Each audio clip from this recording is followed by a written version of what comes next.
What's up, y'all, man? This is J Rich TV, man, back again. One Piece of Life is life in one piece. I am so sorry for the absence and everything like that, man. You know this COVID is going on. I'll admit I've been lazy with my content. But I have not been lazy with keeping up with the greatest anime of all time. Now, I hope all of you out there, I hope you're still holding your heads high. I hope you're still stepping out. Well, not stepping out, but I hope you're still standing on your own 2 feet every day, getting through these times that we are in. There's just so much going on. But that's why we have a great anime like One Piece that unites us all. Take it how you will. Anyway, man, I hope you guys are great out there. I hope you guys have been doing fine during this corona period and all that. But other than that, man, let's get right into it. 980 and 981. I'm gonna be doing double back and back reviews all into one video from now on.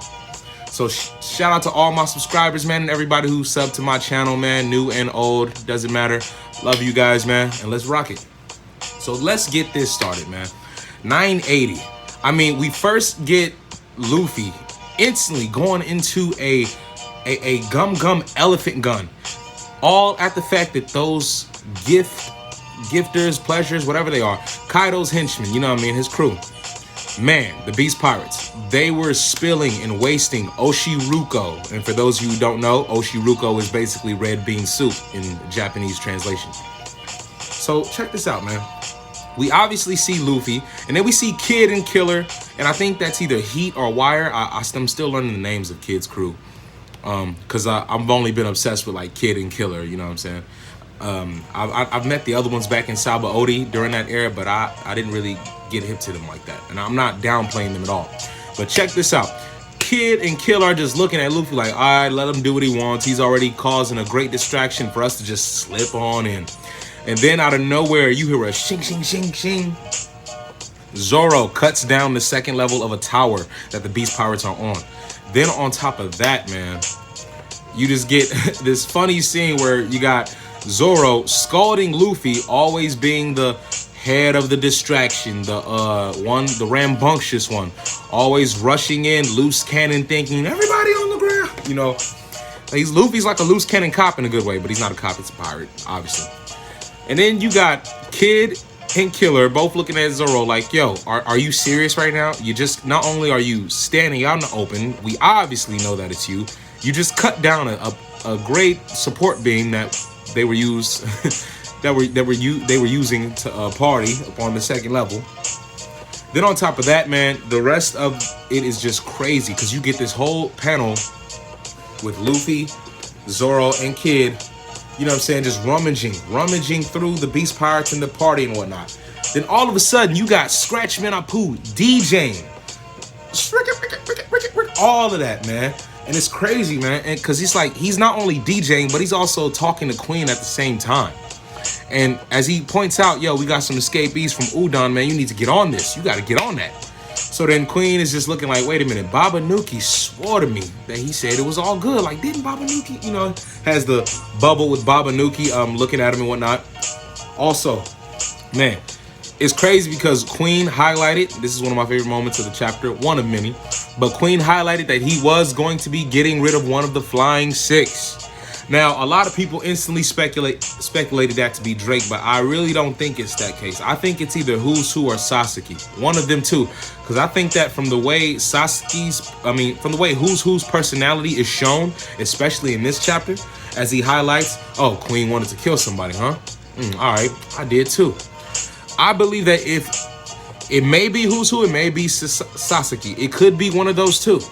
Or it could be Drake, but that's too obvious of an answer. You know, Oda is too good of a storyteller to give us Oda gives us basic, blatant clues to make us think that something is something, but really it's setting something up for a bigger reveal. That's what I love about Oda. He's always throwing a great twist, even when you think you got him. Now, I think that Who's Who and Sasaki have been beefing with Queen in the upper echelons of Kaido's crew for like the longest, ever since they got conquered and joined, because they were former captains. I'm not saying everyone was a former captain, but specifically with the Flying Six, they all were former captains. So you got to wonder, like, yo, what were their crews like? Obviously, Bao Huang, she has the same tattoo as Who's Who. Obviously, she has to be some type of, remnant of his what would be crew that's still together, but under Kaido's authority now.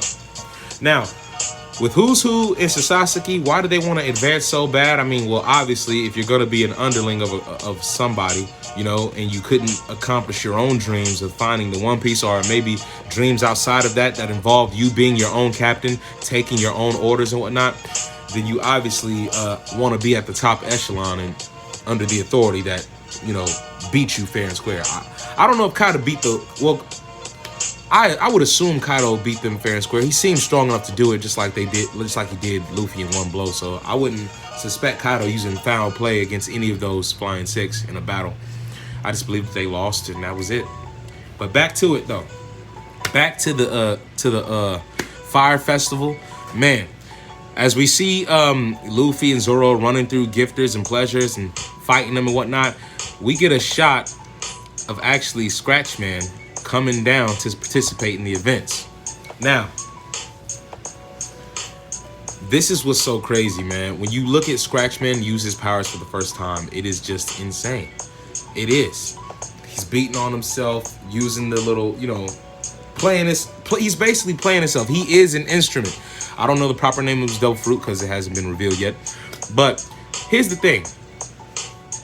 He obviously starts taking on and putting the pressure on Luffy and Zoro and whatnot and all that. And man, he's wearing them down. He is. Not wearing them down like, oh, to the last light, but he's actually giving them a good run for the money. Because like they said, they can't see his attacks. But check this out. Scratchman Apoo is obviously using sound waves in his form of combat. Now, Killer stated that if you can hear his attacks, you're going to get hit. But here's my theory, though. Here's my theory. Observation Haki, right?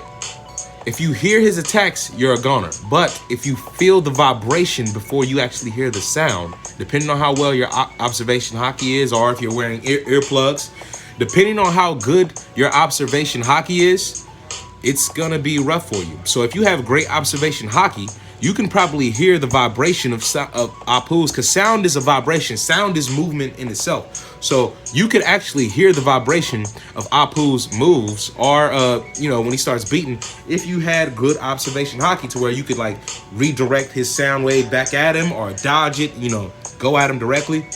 Either way, your observation Haki has to look for the feel and sound.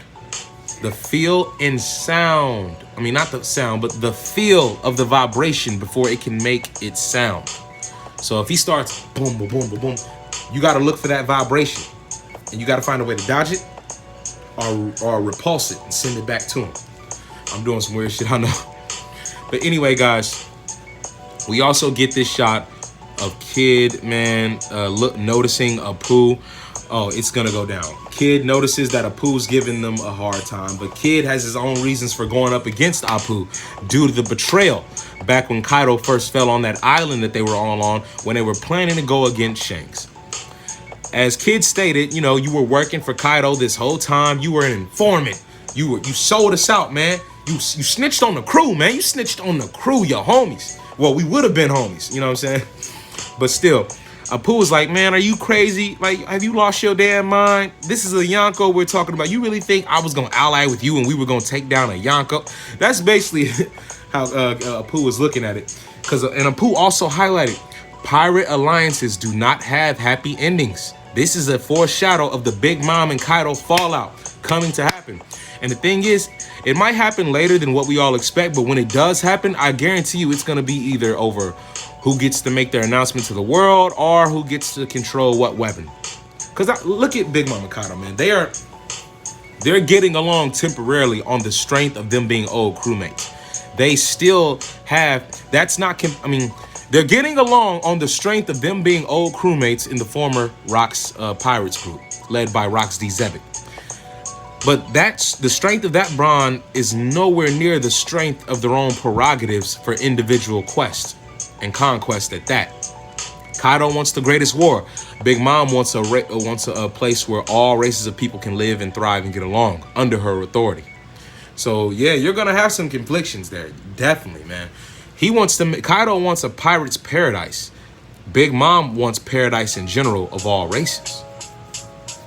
Now, They both have similar ties within each goal, but each goal has its own prerogative and more of one's own intent behind that prerogative. One's own selfish intent behind the prerogatives. So let's just get this straight, man. They're going to fall out and it's going to be bad. But the thing is, I feel that Big Mom might side with Luffy temporarily.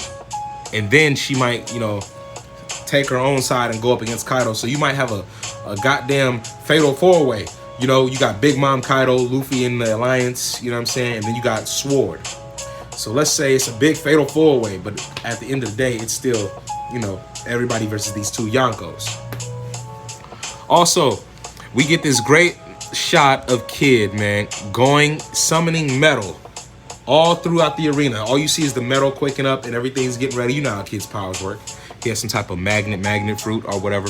Killer is like, no, stop, Kid. We came so far. We got already enough to do. We can get through. They're already distracting the guards enough. And Kid just gives 0 Fs about this. And he just says, no, it's all his damn fault. That damn backstabber. I'm trying not to cuss so much so I don't get flagged, so forgive me, guys.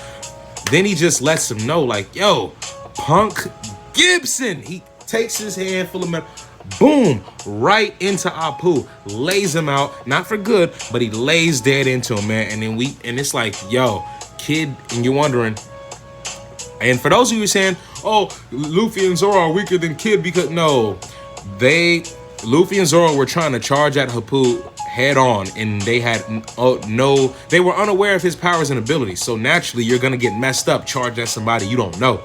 So don't take that away from strength at all. Kid is his own captain, yes, but he's his own person alone. Now, I assume Kid would have the upper hand on this because he's probably fought Apu before they, he's fought Apu before they became in a fake alliance of Apu backstabbing his ass. Remember back in Sabaody when they first met and they started scrapping with each other? I guarantee you that Kid got a good dose of Apu's abilities, and now he knows how to adapt to him. That's why Killer was able to know so much about Apu during the fights from Sabaody. I bet Killer already analyzed that. Killer is like the information man of Kid's crew in a way. Now, we get this great shot of the Punk Gibson. Then after that, we just see Kid. It just ends like that, man. It's so damn wicked, man, looking at this chapter. Because when you look at Who's Who and his crew, Who's Who has a cat-themed crew, and it's so dope because he got two fine felines by him holding his sword and all that. Like, give me a light, baby. You know what I'm saying? He always carrying a little cigarette in his mouth. Who's Who, I'm excited for him the most out of it, the Flying Six. I just don't know. Maybe it's his attitude towards Queen that's got me feeling that way, and it is. I mean, I like the other Flying Six. Don't get me wrong. The Flying Six are cold, man. They are. But it's just like Who's Who, he stands out the most to me. His vagueness, his mystery about him. I don't know. I also think he has a mythical cat devil fruit. Maybe a Sabretooth. A Sabretooth can be a mythical creature because it is ancient. Well, not mythical. I wouldn't say mythical, but I believe he has an ancient zone fruit.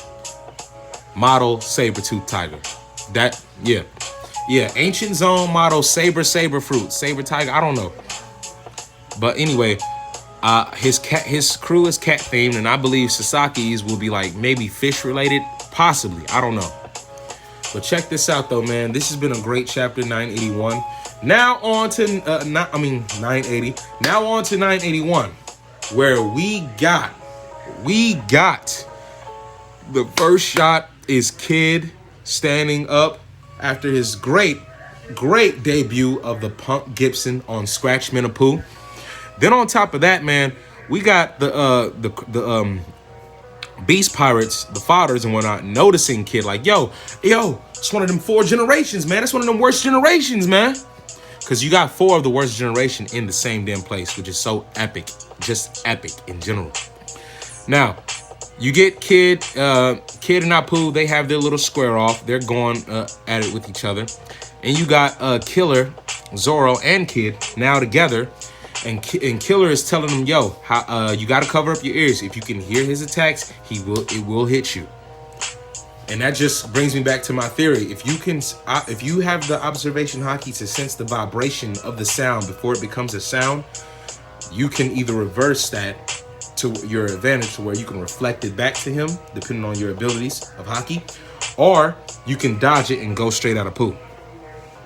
Now, we get a great panel, man. We get a great panel of what else? I'm trying to think. Man. Oh, the numbers debut. Check this out, man. I was very excited for the debut of the numbers, and I wasn't expecting it this soon. I did not. This caught me off guard.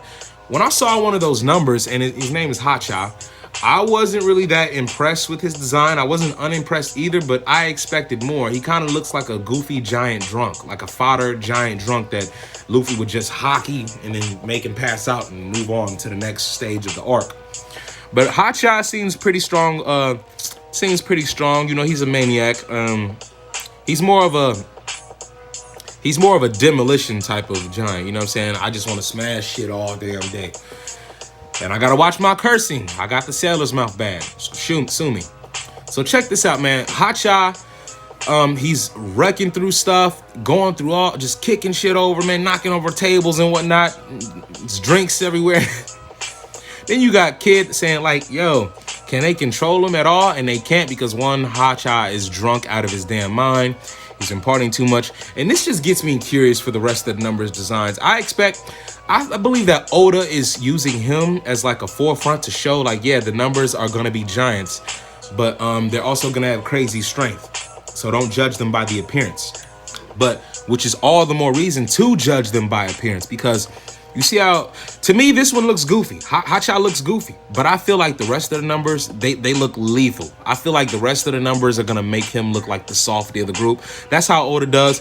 He'll introduce the weakest character out of a group of strong ass characters, and then like once you get past the weak ones and the other ones hear about it, then they send more, and then the top dogs come out, which may be 3 or 2 or even 1. Oh man. But anyway, man, you got a great panel next, going into the fact that they're going over the geography of Onigashima, talking about the forces. You got the samurai coming in from the eastern unit, going to the back of the dome skull, while the rest split off and head towards the front of it. They're gonna pincer Kaido like a crab pinch, so you got nowhere to run in a way. And I can't wait for this, man. Honestly, this is going to be so good to see the samurais go up against that fight. So, and on top of that, they're going to be waiting inside the keep until the actual battle breaks out. Now, you got one panel where I guess Kid is distracted, but then Luffy's, I don't know if it's observation or just Luffy just happens to notice it. Maybe it's a little bit of both. Who knows? You got a panel where Luffy, yeah, I did that. I did it. You got a panel where Luffy actually kicks the arrow out mid-shot as it is going to attack Kid, and he tells him like, yo, Jaggy, get to the keep, man. We got to get to this keep. And Kid is just looking like, oh, I probably could have saved myself. Kid is annoyed by Luffy as well, man. He's annoyed by Luffy and his antics, but he knows that he needs them for this fight. Also, man, you got a great shot of Queen telling them the rest of the Beast Pirates, like, they're like, yo, we can't capture these guys alive. We're not no match for them. These are the real deal. You know what I'm saying? And Queen is like, all right, that's fine. Kill him. Queen is literally on that shit. Queen is on it. He's not playing with you guys today. So, I'm trying to think. Man, it's a lot of stuff to unpack. I'm trying to do 2 chapters in one. Oh man. Yes, I know. I'm getting to that part later on. But check this out. We get this great shot. What is it? What was it? Yeah, oh, the brothel part. Man, when you see the forces and you see that they're heading into the domain of Black Maria, and we get like a little outshot of Wano, that big sword that's sticking out when you see Onigashima. Here's my thoughts on that sword. I believe that, shout out to Roger's Base, because I think he coined this theory, that Big Mom may take a piece of her soul and plant it inside that sword, make it come to life, become a homie. So Napoleon might have a blade homie, you know what I'm saying? Like, Napoleon, meet your homie Katana. Who knows? I don't know. Or that might be Kaido's sword that he might use, or it could be the sword of one of the numbers, or that sword could have originally belonged to the Onigashima skull, which was the father of Little Oris Jr. Little Oris Jr.'s father, Little Oris Jr., his father is dead, but his head remains of his skull are Onigashima. That is the father. I guarantee you, the skull of Onigashima is the father of Little Oros Jr. I'm saying it right here. I'm saying it. Now, anyway, that sword, I believe it either belonged to Little Oros Jr.'s father, or it may be Kato's sword, or it may be a sword belonging to the numbers, or, I know I'm going on, it may just be a regular sword that's just there. And Big Mom may plant her soul into it, and Zoro might have to fight it. That'd be dope as hell. Anyway, you get a great panel where Sanji is fixated on skirts and skirts alike as he charges into the brothel. Now, what gets me is this: when you see a brothel, no noise around it, just it looks like just nothing's happening in it. Obviously, there are no women, because you'd see men on the outside of the brothel if there are women in the brothel. You know what I'm saying? People on the outside trying to get in first. Not that I would know. Anyway, you got Sanji going into the brothel. Then he comes back pissed. Well, not pissed, but more like disappointed, because I guess he didn't find anything. Or he might have just seen Big Mom's big ass in there changing, and he might have caught like a glimpse of her undercarriage. Ugh. But anyway, man, you got Shinobu, Nami, and Carrot all drifting off, going to go find Momonosuke, while Kinemon, I almost forgot his damn name, Kinemon, where Kinemon is worried about Momonosuke, because, you know, he's looked after him all the 20 years that they've been separated from the country due to the time traveling. Kinemon is just distraught, man, but he has faith in Nami, Carrot, and Shinobu. Now, speaking of those three, Zeus is having some sort of weird reaction to the fact that he is around he can sense Big Mom. That's why he's shaking the way he is inside Nami's staff, weather pole, or whatever the hell it is. Check this out. The minks. I want to touch on this. I still believe there is a mink trader. I believe there is more than one trader. We already got one trader being the Scabbards, Kanjuro Kurozumi, as now we know his formal identity. So here's the thing. I believe that Yomo, the sheep, the black sheep mink, he is the one who betrayed them. Ask me why? How did they find Raizo Zo? Because Jack obviously had a Viva card. How could Jack get a Viva card? Obviously, if Kanjuro didn't give it to him, it had to be Yomo. And obviously, on Zo, you have a certain type of transponder snail to even communicate to anywhere else outside of Zo. I believe that Yomo exploited their own technology of his people, the minks, and found a way to get a message to Wano. I believe Yomo, that black sheep that Nami was sitting off on, is a traitor. And I believe he dislikes humans just from the way that Nami was sitting on him. If you look in the manga, when Nami first sat on Yomo, the sheep, Yomo looked at her funny. Then he bounced her off as if it was an accident or he just woke up, and really he just don't like humans in general. Yomo, remember what they say about black sheeps. They're traitors, and that goes within like the moral message in life that we talk about with black sheeps. Oda is setting up that black sheep for something bigger. He is, and y'all don't see it yet. Anyway, man, we get a great panel of just, I know I keep saying great panel. They are. Anyway, next after that, we're inside the keep again. Everybody's just going crazy. It's all distraught. Nuts, madness.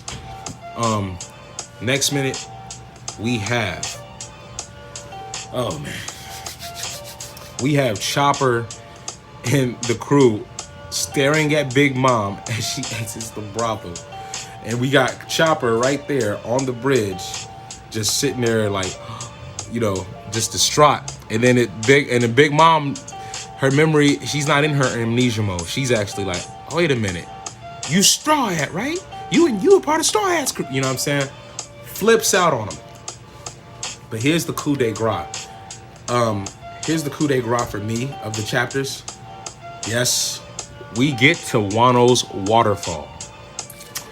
The Big Mom pirates, after recovering from being ship dunked by King, now making their way back up the waterfall, discussing the parameters of the would-be situation that is the Big Mom Beast Pirates Alliance.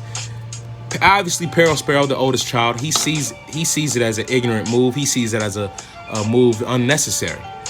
Smoothie, as militant as she is, she's dedicated to Mom. So she says, hey, it's what Mama decided. You know what I'm saying? We got to go by her rule. Peril Sparrow, he's looking out for the best interests of the family in general because he has distrust towards the Beast Pirates, as any pirate would amongst pirates, you know what I'm saying? But also, he despises the Beast Pirates. They're not like them morally. And he sees it as nothing but a downfall. Whereas the other crew members, they have their concerns too, but they're more concerned about getting Luffy, because that's the end-all be-all goal for them. Now, we get them going up the stream. All of a sudden, we see a flicker in the sky. It's a bird. It's a plane. No, it's another. It is a bird. But what kind of bird? A phoenix! That's right, man. Marco the Phoenix is back in action. Oh, my goodness. Man, one of my favorite characters in this series is back for vengeance and redemption, man. And it's crazy. As we got Peril singing King, that damn, wait a minute, who's that? Marco.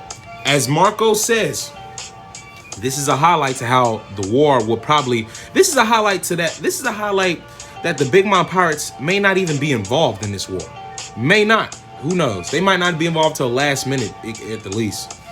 But Marco says, by the time you guys get back up there, the era of ours will definitely be changed. I'm translating, you know what I'm saying? That's just to highlight at the fact that by the time they get up there, the war will probably be over. And then when they do get up there, they'll have to deal with whatever characters won't allow them near the Straw Hats. Because it'll be strong enough characters left over to fend off the Big Mom Pirates. Come on. All those samurai, come on, man. But anyway, or it could mean that they might not be involved. Now, they've been dunked by King and then Marco for the first time. This is the first time we get an actual move that Marco uses. The Phoenix Mark. You know what I'm saying? The Phoenix Mark is one of Marco's copyrighted trademark moves that we finally get introduced to, because we didn't see any moves from him in the war. He was just using his basic kung fu. You know what I'm saying? The Phoenix Fu. Yeah, I like that. Phoenix Fu. Man, we get Marco, man, flying up, levitating, burning his blue flames of restoration to release a great boom Phoenix Mark, man. And then I love how he just says, time for you to drop down. This is where you get off, you know what I'm saying? And then you got Nekomamushi. One, like, oh, a ship just went past us. And then you got Izo. Yes, that's my boy Izo. Who else would it be, man? Come on. Izo. Oh, it's Marco's doing. He hasn't gone at it like that since the war. I am so hyped for what we have to come. And like I said, guys, man, this has been my review. I'm very pleased with what we've been getting in Wano so far. It's been nothing but phenomenal. You know what I'm saying? The Wano arc in general. And especially with the animation. I saw the new episode, and I will be reviewing that too. I saw the new episode, clean, Zoro versus Kamazoba. For those of you who are manga readers, we know who it really is. And he's quite the killer, pun intended. If I spoiled you, so what? Go read the manga. Live a little, read the manga. Anyway, man, thank you guys. Remember, thank you guys for sharing, and subscribing this video. Like, share, and subscribe at your own will. Anything you do helps. A comment here and there. Man, shout out to Rogers Bay. Shout out to Tekken 101, King of Lightning, Brago D Ace, Joy Boy Theories, and all the rest of the greats. O'Hara, all of you guys, Tekken 101. That's who inspired me to start my YouTube channel, Tekken, man. Shout out to him. But yeah, other than that, guys, this has been great chapters, man. And I'm gonna be coming back with my other reviews later on during the day. For right now, I just hope all is well. Hope you guys are being safe, stay clean, keep yourselves hydrated, man. And God bless, man. And one piece of life is life in one piece. This is J Rich TV. Peace.